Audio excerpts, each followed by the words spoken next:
What's up, Okaro? So how's life Right. overseas treated you?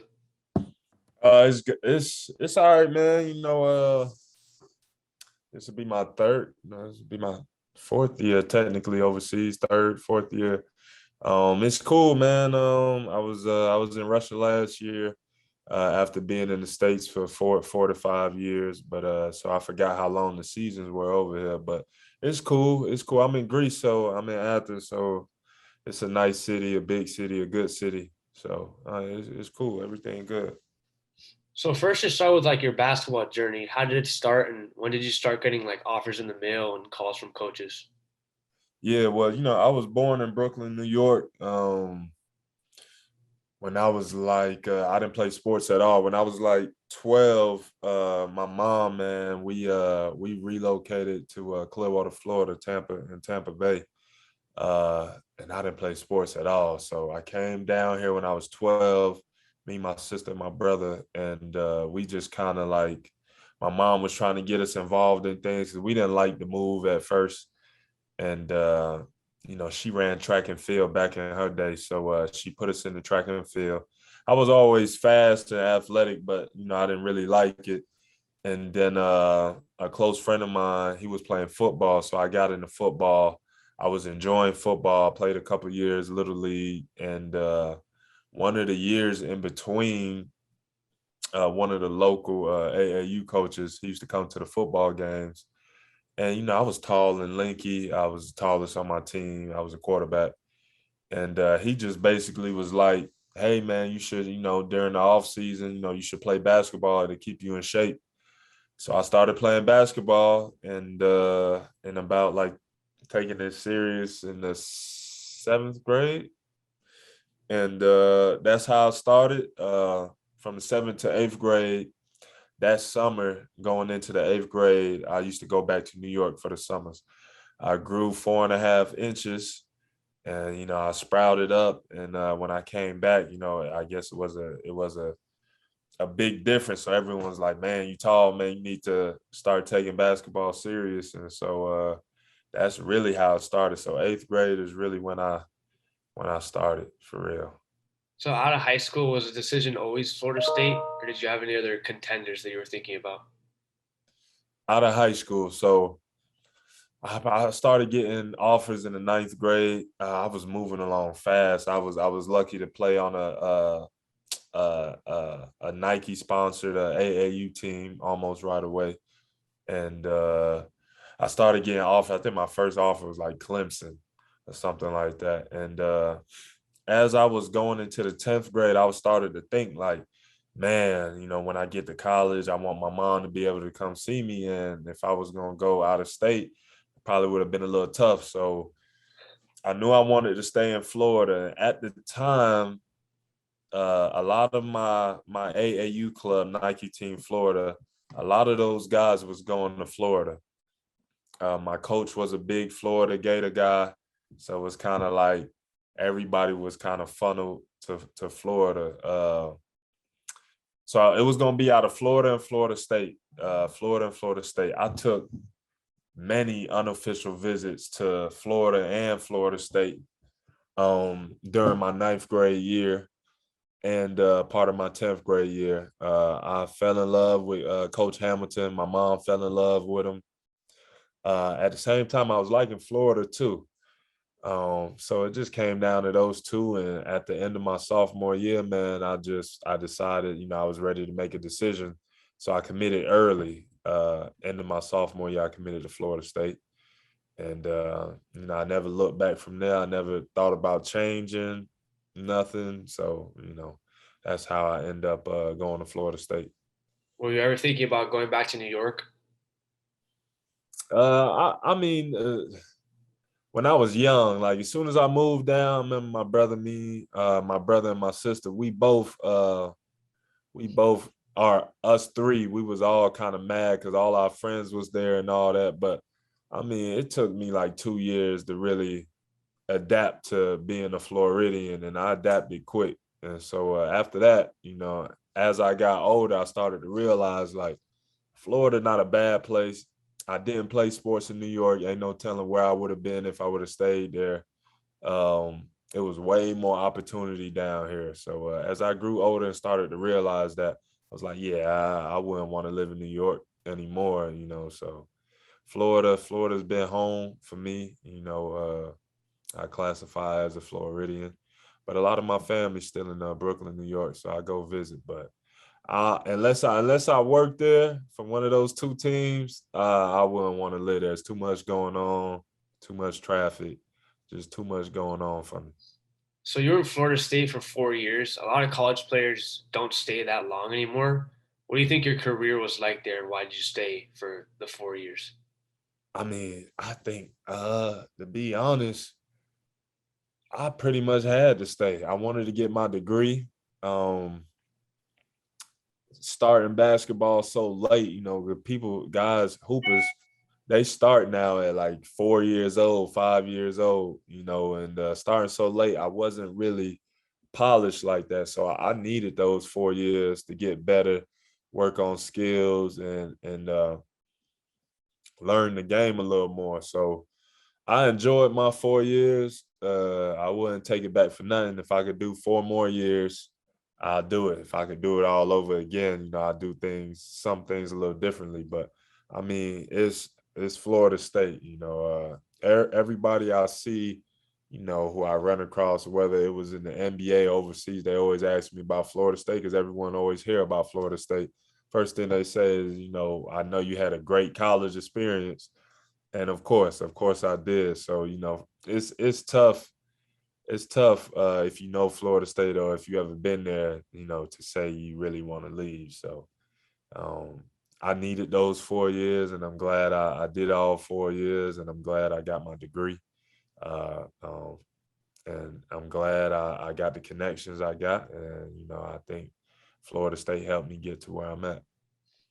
How do you think that scouts view some of the college players? Because some upperclassmen will have like career years, their senior season or their junior season, but they'll Mhm. still get like the underclassmen that played maybe 25 minutes, but they're freshmen, they're just coming into it, they're highly touted. They're going to get picked in the first round, and the players that had maybe 13 and 8 like you did your senior year, they don't get Yeah. picked. Yeah, man. That's how it worked. It was kind of around my time. It was like changing like that, or a couple years before me.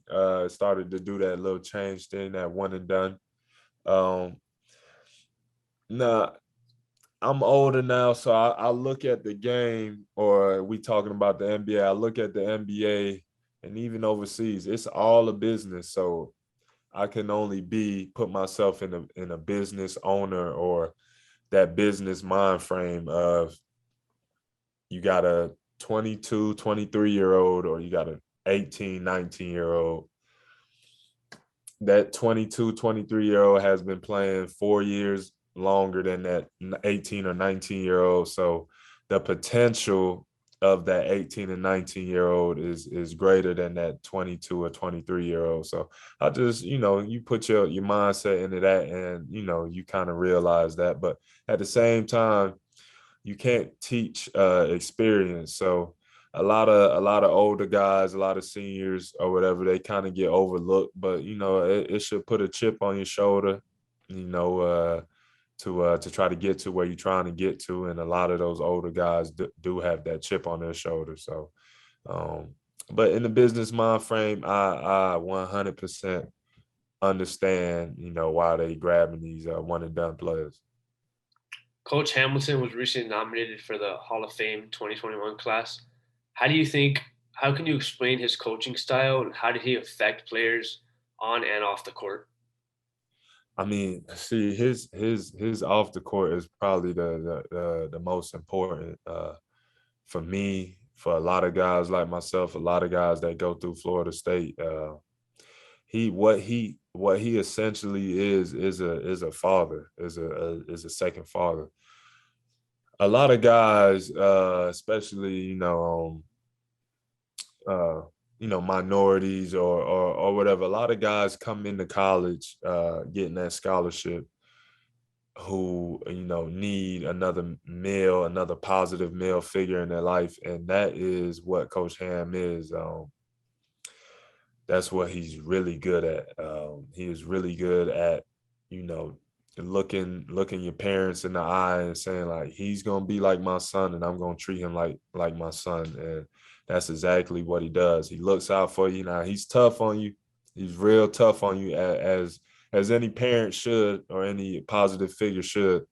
But he always got the best interest at heart, and that's really what he is. Now on the court, you got a bunch of different college coaches, you got a bunch of different personas, you got a bunch of different coaching styles, and his style is tough. Like I tell people all the time, like if Florida State isn't for everybody.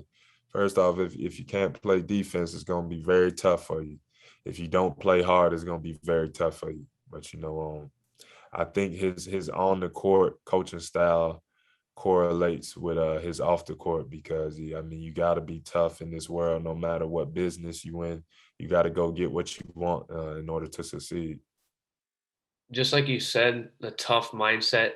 The first team you went to was the actually that you got a contract for was the Miami Heat. They've had this Mm. like kind of culture and what they've built with Pat Riley and Erik Spoelstra down there. What was your time like in the Miami Heat? Man, my time was amazing. My time was amazing. The way it happened was amazing for me. That type of team, like you said, with the Pat Riley culture, that's the same type of culture I was coming from out of Florida State. So I was used to it. I was used to working hard. I was used to having a guy push you. And as in Erik Spoelstra, I was used to a coach actually really caring about you, and that's what they have in Erik Spoelstra in Miami. He really cares about his players, and he doesn't blow smoke. Anything comes out of his mouth, he really means it, and he really got his heart into it. But one thing, you're gonna work. Yeah, you're gonna work hard. You're gonna work hard. It's probably, if not the hardest working team in the NBA, and it's not just my opinion. You know, everyone in the league pretty much knows that. So I mean, it was amazing. I was what, 24 or something like that, living in, Miami, which is my favorite city in the States. It was amazing. It was amazing. I was in the best shape of my life. Um, Skill wise, I was probably at my best. So it was amazing. I had finally hit my dream, and it meant more to me because I worked for it. I went undrafted, and I pretty much got it out the mud. So I worked for it, so it meant more to me. It was probably great for you too because the Heat were struggling that season. They went 11-30, and then you come in. You were for the fans. They loved you. I'm guessing the team loved you too because when you came into the roster, they had a 13-game win streak. How did that help Yeah, you? How did that help you, like with the fans and with the team? I ain't gonna lie, man. Who like? There's no telling when I came on my first 10-day contract. If we would have lost those first 5 games, if I would have got a second 10-day, it's just is no telling, man. I give all the praise to God, the man above, because for something like that, I remember being in that moment and just realizing and just thinking to myself, like, yo, this is crazy. This is unbelievable. The media, the fans, the Heat fans, the way everybody just accepted me, and we went on that streak, and then we end up basically doing a whole flip flop. Was 11-31, and then to a 31-11 that second half of the season. So, I mean, it was great. It was one of the great comeback seasons in the history of the NBA. We just slipped up and barely didn't make the playoffs. And I really think if we would have made the playoffs, we would have made some noise. But, it helped me. It helped my career. So I give all the thanks to the man above. So you signed a 10-day contract with them, and you also signed one with the Cavs, and you had a training camp opportunity with the Spurs. What do you need Mhm. to prove in those like 10 days or in those training camp opportunities? Because it's not a lot of time to show them everything. Yeah, so I actually got traded I broke my foot in Miami my second year, and then I got traded to Atlanta, which is what they call the trade wave. And basically all it was Atlanta was paying me out the rest of my contract. Um, and I wasn't on the team, and I had a couple of offers on the table. It wasn't really offers that that I liked, but the last offer that came in was Cleveland, and I ended up signing like a rest of season plus a year deal there. And in Cleveland, man, I was motivated, man. I was still injured. I came there and finished out my rehab. Uh, I thought I was going to be able to play in the playoffs, but I ended up not being able to. And that was LeBron's last year in Cleveland. And, but I got to experience being, Eastern Conference Finals champions. And I got the experience of not playing, but being around, the NBA Finals series. So, I mean, that was good. I can say, you really got to try to do the little things when you're a young guy. Be the first in the gym, be the last to leave. Really get your work in and stay ready, because you never know when your name could be called upon. Um, but also, like in San Antonio, the NBA is very political. So certain situations, happen, and sometimes it don't go your way. So, in San Antonio, I was grateful for the opportunity to go to training camp there, to meet one of the best coaches ever in any sport, Popovich. So he was straight up with me, and he was just basically like, "Yeah, we don't have space," but you know, things work out how they're supposed to. 2 months later, I signed and went to the Wizards. So it was cool. It was cool. It was a good experience, but you definitely gotta always be ready, be on top of your game. Just like you said, you played with LeBron, you played with Wade, you played with Udonis Haslem. How do those veterans help you with your game?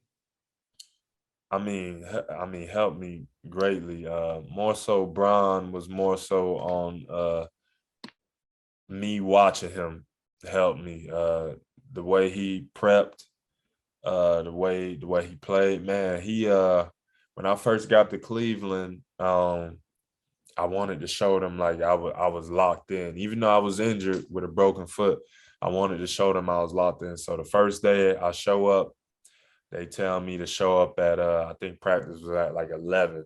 I'm like, all right, I'm gonna show up at like 9:15. I should be the first one in there, try to get a little weight lifting in and then get my rehab in. And I show up, there's no cars there. So I'm like, all right, yeah, I'm the first one. Cool, cool, cool.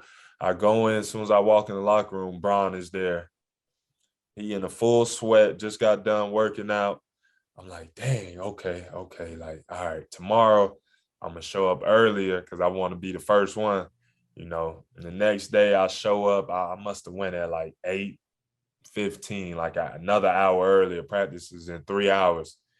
I show up, Bron is there, first one, full sweat, just got done working out. I'm like, dang, man, and he looks and he said, he's like, you got to come earlier, young fella.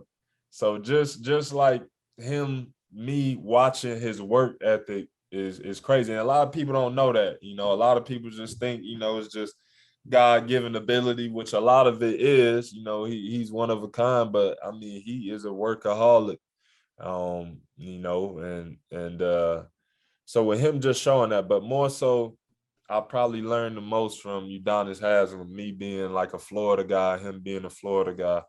Um, I learned the most from him. My 2 years in Miami, and still to this day, I pick the phone up and call him, and he'll help me out with whatever I need help with. So I was around him and watching his work ethic, because at what, he's 39 now, pushing 40. His work ethic is crazy. Also, so he helped me the most.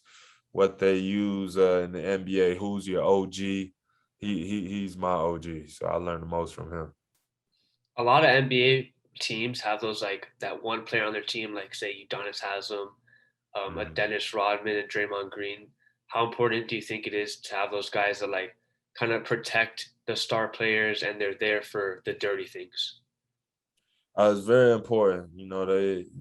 As a hooper, you play against some of these guys and you like, man, he dirty, man. Like, I don't like playing against him, but it's always like, yeah, I don't like playing against him, but I love to have him on my team. So those guys, you always need a guy like that, one or two guys like that, who knows the culture. Udonis, he breathes that Miami Heat culture. He's part of the culture. He's part of the reason, that culture was created. So, that's great. You always need a guy who, no matter how much money your max player is making, he be making 100 million, 150 million. You always need a guy that's respected, by the whole team that could chew you out at any moment. But no, he got the best interest for you.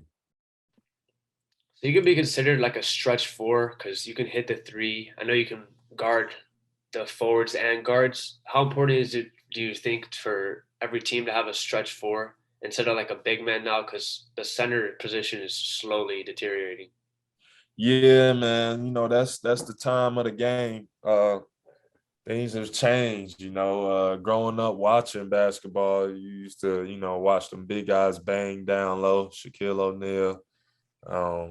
You used to watch those big guys bang down low, but the time of the game, man, these kids, these youngsters, they're growing up, and it's just like everyone is teaching skills nowadays. So these big guys now, they got all these skills. They dribbling. You got 7-footers. You got guys like KD, Giannis. They can dribble. They can shoot. So that's just the time of the game. The way the game is going. Who knows if it might go back. One day it might. But that's the time of the game. So you wanna evolve when the game is evolving. So that's what I tried to do. I grew up as strictly power forward in the paint, athletic guy, rebound guy, defense guy. And I was just able to evolve, and overseas helped me with that. And the NBA helped me with that also. So, you just want to be able to evolve, because at the end of the day, it's a business. It's a business for them, and it's a business for you. You gotta treat it like a business. These are the people paying you, and this is how you make a better life for yourself and your family. So you got to be able to adapt and evolve. Just like we said before, you're in Athens, Greece right now. You've been playing overseas for, I think it's 4 years.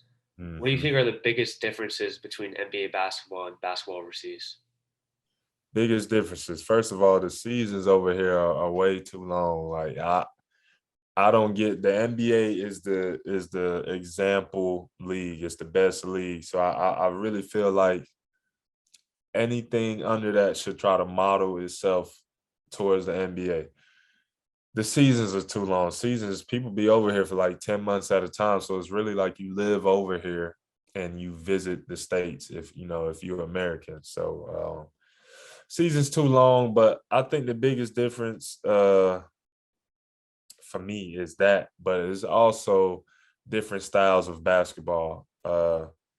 You got youngsters over here. That's why you got a Luka Doncic, who came into the NBA and right away was basically a top 15 player. And then that's his second year, a top 10 player. Now, wherever you want to throw him at, he's one of the best players in the NBA. He's been playing against professionals since he was 15, 14. And, that's what we don't get uh, being a kid in the States. We're not playing against grown men that young. So overseas, they're a little more, they know the game a little more. They pick it up a little quicker.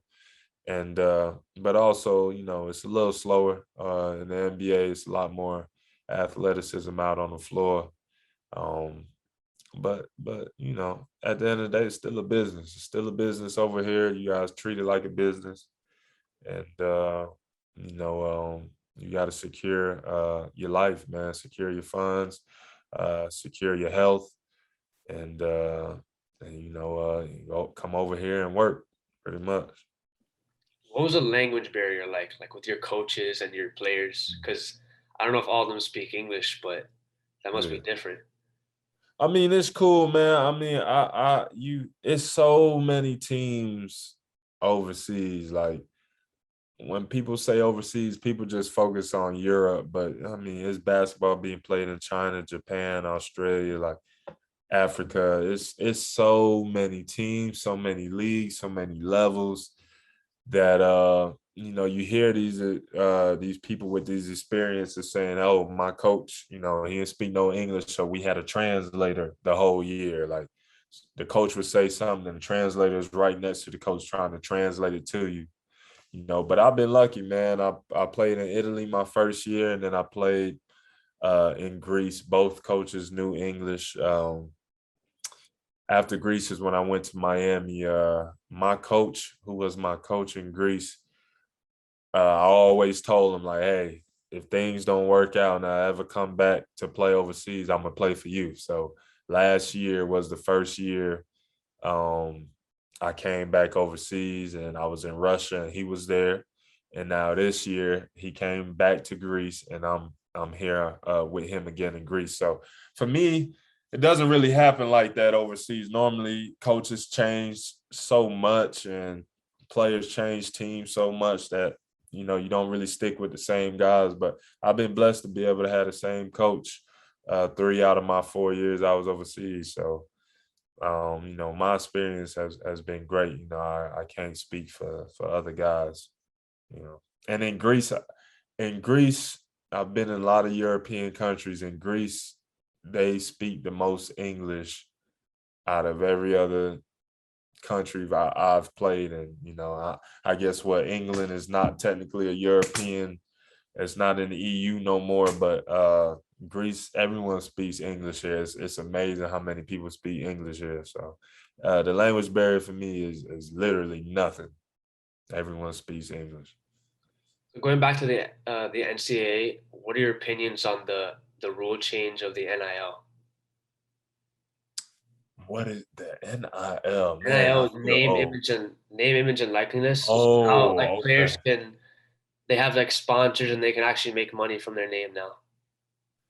I think it's good, man. I mean, I think it's good. I wish they would have had that back when I was playing, but I think it's good, man. Now I love Florida State. I love the university. I love the NCAA because at the end of the day, it was set to, get guys degrees and give guys opportunities to get better and try to reach a professional level. At the same time, man, these universities and the NCAA, they make a lot of money off of these players. Now, we coming in at 17, 18, but these universities they make a lot of money off individuals, whether it's jerseys, names, whoever. We attract fans, which attracting fans, we attract money.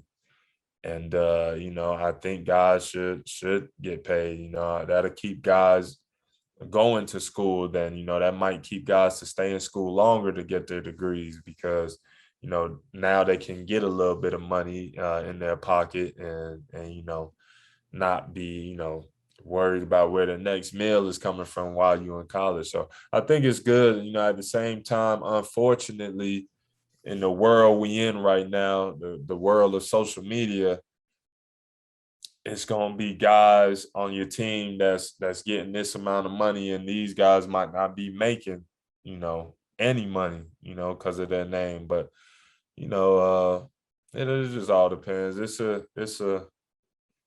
slippery slope, kind of, but at least it's a start. Now maybe they could brainstorm and think, in the future how to kind of level it out, but no, at least it's a start, and that these kids could, make some money off of their name, like the universities are doing, anyways. Yeah, I was talking to someone the other day, and we were saying that maybe some of these players are gonna like focus too much on the money now, or some players are gonna get greedy, or they're gonna be treated differently from the others. So it's gonna cause kind of Uh, arguments or different problems in the locker room. It definitely will. You can't shy away from that. It definitely will. That's gonna happen. That's probably happening as we speak. But I don't know, man. That just kind of, when they pass this, feel like, maybe the leader of the team or the coaches sit you down and, you know, have these type of conversations, have these character conversations. Just as that's going on, I'm sure it's guys whose name is here and got players on their team whose name is here. And I'm sure it's guys like getting deals and being like, all right, I'll post this on my social media or I'll come here for this visit, but I want to bring my teammate with me and I want him to get paid too. I'm sure that's going on too. So just go back to your character, how you was raised, how your parents raised you. You know, but it's all gonna happen. You can't, everything can't be perfect in life. So you gotta take the good with the bad or the bad with the good. So, you know. Yeah, last question. A lot of people think that the NCAA might have done it too late because now they have the G League Ignite and the Overtime Elite League, where Mm. you have 17-year-old or 18-year-old kids that are getting $500,000 contracts and $1 million contracts, and they're choosing that instead of going to the NCAA.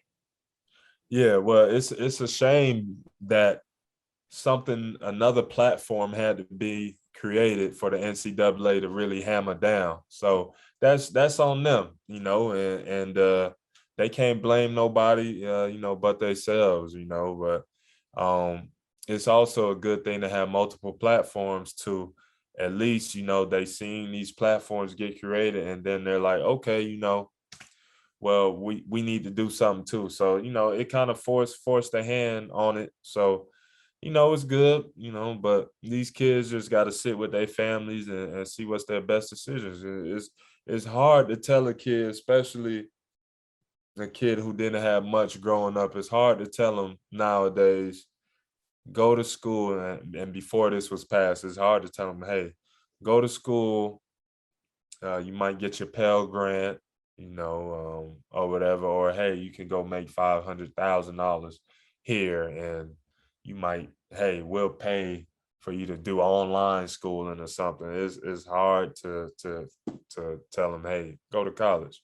So at least they have this platform now where you can make some money. And I don't know, I've been hearing like some kids been signing like $1 million deals, being in college with this being passed. So, hopefully it'll balance out. And that's all I have for you today. Thank you so much Sure. for the opportunity, Carl. Oh yeah. Oh yeah. Be safe, man.